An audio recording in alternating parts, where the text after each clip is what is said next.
जय भीम। महामहिम राष्ट्रपति जी के अभिभाषण पर धन्यवाद प्रस्ताव पर बोलने को आपने मुझे अवसर दिया, इसके लिए मैं आपका आभारी हूं। सभापति महोदय, सर्वप्रथम मैं बहुजन समाज में जन्मे सभी संतों, गुरुओं, महान पुरुषों को नमन करता हूं, जिनमें महात्मा ज्योतिबा फूले, डॉक्टर बाबा साहब अम्बेडकर और माननीय काशीराम साहब को मैं याद भी करता हूं आज के दिन पर। साथ साथ नगीना की महान जनता और भीम आर्मी और हमारी पार्टी आज़ाद समाज पार्टी काशीराम के साथियों का भी धन्यवाद करता हूं। इसके बाद अपने कुल गुरु जगत गुरु सदगुरु रविदास जी महाराज को भी मैं नमन करता हूं, जिन्होंने दुनिया को लगभग 600 साल पहले बेगमपुरा शहर के रूप में दुनिया का सबसे महान लोकतांत्रिक दर्शन दिया। अध्यक्ष महोदय, माननीय सभापति जी, 14 अगस्त 1947 को ये देश अंग्रेजों के अधीन था। 15 अगस्त 1947 को हम लोग आज़ाद हुए। 16 अगस्त 1947 को देश आज़ादी में था, लेकिन धन धरती राजपाट में बंटवारा नहीं हुआ। जो साधन संसाधन थे उनमें बंटवारा सही रूप से न होने के कारण एक बहुत बड़ी आबादी सुविधाओं से वंचित और सम्मान से वंचित रह गई। उनको सम्मान देने के लिए और अंतिम व्यक्ति तक सुविधाएं पहुंचे, इसके लिए लोकतंत्र की व्यवस्था हुई। लेकिन आज़ादी के 70 साल बाद भी हम कहाँ खड़े हैं, इस पर ये चिंता का विषय है। मैं मानता हूं कि सामाजिक न्याय तभी होगा माननीय सभापति जी, जब जातीय जनगणना पूरी होगी और जातीय जनगणना कराई जाएगी और साथ साथ संख्या के आधार पर आरक्षण जो है वंचित वर्गों का बढ़ाया जाएगा। उसके साथ साथ जब राष्ट्रपति जी अभिभाषण पर बात रख रही थी तो उन्होंने शहरी और ग्रामीण क्षेत्रों के विकास की बात कही और ये भी कहा कि दुनिया में सबसे उत्तम शहर हमारे यहाँ बने। लेकिन माननीय सभापति जी, 70% आबादी तो गांव में निवास करती है, तो गांव की आबादी के बारे में भी सोचना होगा कि उनका जीवन कैसे बदले। माननीय सभापति जी, उच्च शैक्षणिक संस्थानों में बहुजन समाज के जो छात्र हैं उनके साथ कास्ट एट्रोसिटी हो रही है, निरंतर उनकी हत्या हो रही है।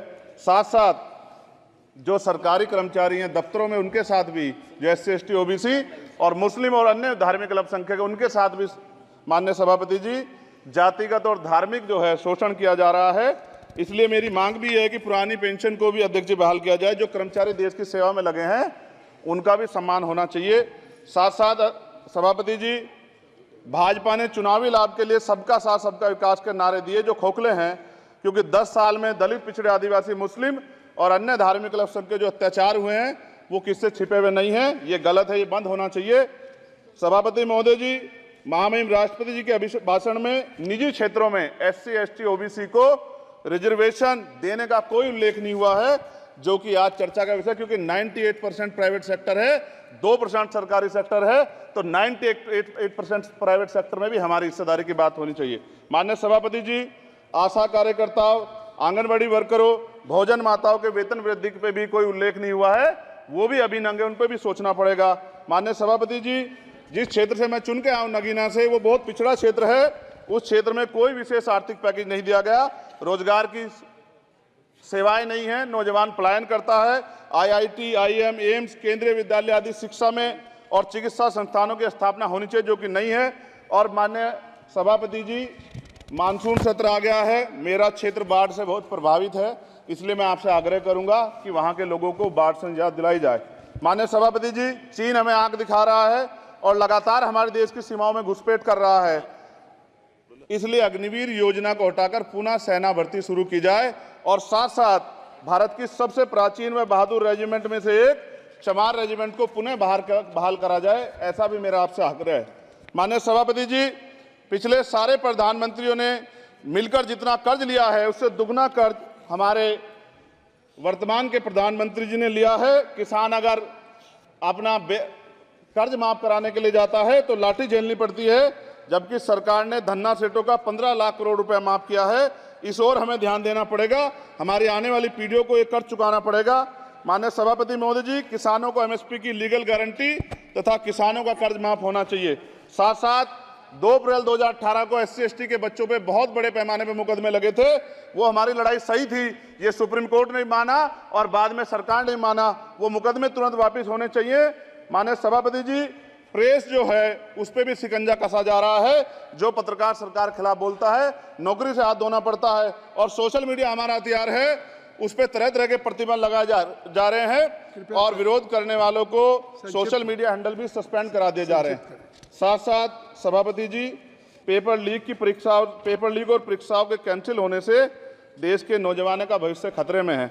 नीट, यूपी सिपाही भर्ती सभापति जी और 69,000 शिक्षक भर्ती में आरक्षण घोटाला हुआ है, कोई पूछने वाला नहीं, खून के आंसू रो रहे हैं बच्चे, बेरोजगारी का दंश युवा झेल रहे हैं।